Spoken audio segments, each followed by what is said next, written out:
Men rejsen startede for 20 år siden, da jeg flyttede til Danmark fra en ø i Karibien, der hedder Dominica. Så jeg kom som au pair-pige hos en dansk dominikansk familie, hvor jeg skulle passe barn, og jeg 3 gange om ugen tog til baby sammen med barnet. Jeg var katolsk og gik i den katolske kirke i Herlev. Dengang boede jeg i Nordvest sammen med familien. Efter de 2 år som au pair-pige læste jeg til pædagogen.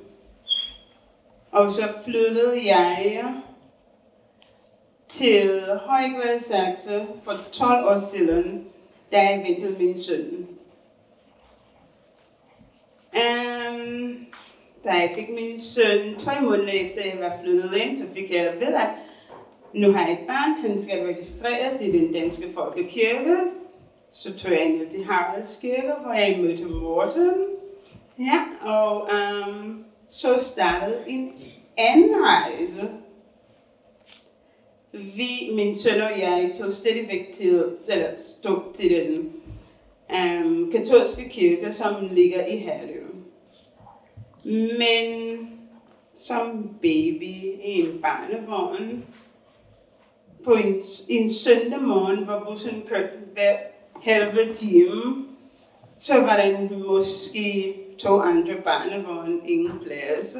Okay, så ventede vi, så det endte med, at næsten hver søndag, så kom vi sent til kirke.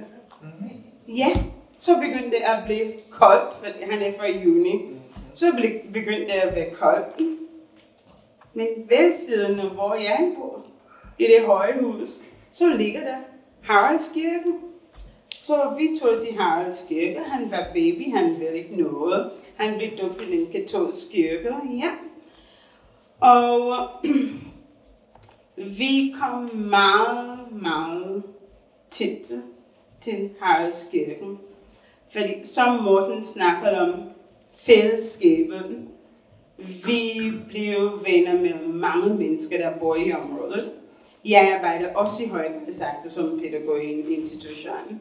Så det var oplagt, at vi hørte hjemme i Højgladsaxe.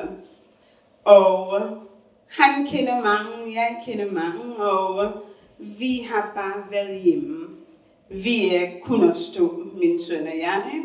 Så vi er heldige, at vi har andre familievenner rundt om os. Og i år, var vi til en konfirmation i Haraldskirken, hvor min søn sagde til mig, mor, der vil jeg gerne konfirmeres. Det kom som en chok, fordi vi havde flere gange været til konfirmation i den katolske kirke. Min kusines søn er blevet konfirmeret til den. Så han ved det godt, men han sagde det. Og så inden det spurgte Sasha, vores nye præst, har du overvejet? Så tænkte jeg, nej, det har jeg ikke. Og hvis jeg skal, så er det måske først efter min mormor, som er 79, død. Fordi jeg voksede op med min mormor i den katolske kirke, og jeg ved godt, hvad det betyder for hende. Så nej, det har jeg ikke. Og det skete, at tanken kom. Skal vi? Vi er der altid, der hvor vi går. Næsten hver søndag. Vi har ikke været i den katolske kirke i Herlev siden december sidste år. Så, hvad gør vi? Og så fik jeg snakket med en anden præst, som har et barn i den børnehave, hvor jeg går. Og så spurgte jeg hende, hvad skal der være til, hvis jeg skal? Og så siger hun, er du døbt? Ja. Og så siger hun, så behøver du ikke noget. Så tog jeg en snak med Sasha, og for 2 måneder siden, så blev jeg medlem af den danske kirke. Ja, og for 3 uger siden blev jeg valgt som menighedsrådsmedlem.